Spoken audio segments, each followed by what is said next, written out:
Okay, I got the new distributor in there.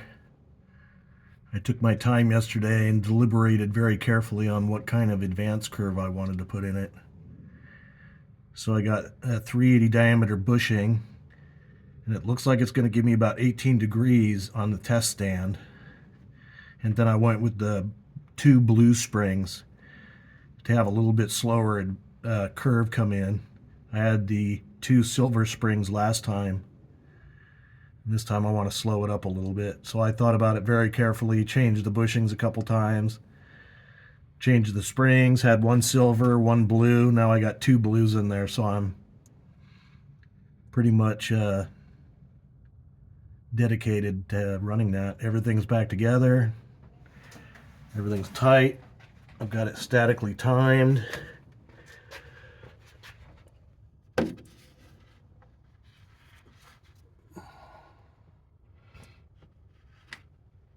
Got it about 16 degrees before top dead center. If you can see that down there. Get my light on it better. Right there. And I brought it around and up with the old distributor in, so I know the pointer was pointing right at number 1 before I took everything apart.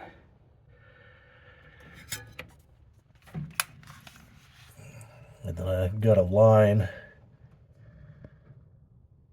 on the distributor right where the number 1 terminal is. So this should start right up. I've got plenty of initial advance in it. And I've got enough room to move it around with the vacuum advance canister down there. It's hard to see. It's kind of busy back there. But everything's cleaned up, back installed. I put lube on the gear.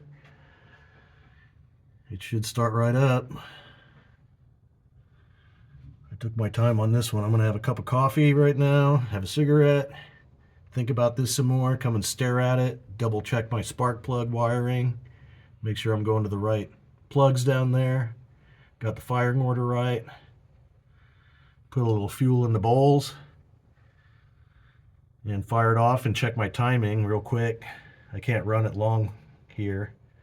So I'll just check my initial timing, make sure that looks close, and then tighten down the distributor a little bit more and then take it over to an abandoned parking lot down the street where I can run it and nobody will complain, and I can rev it, check my total timing. All right, so far so good.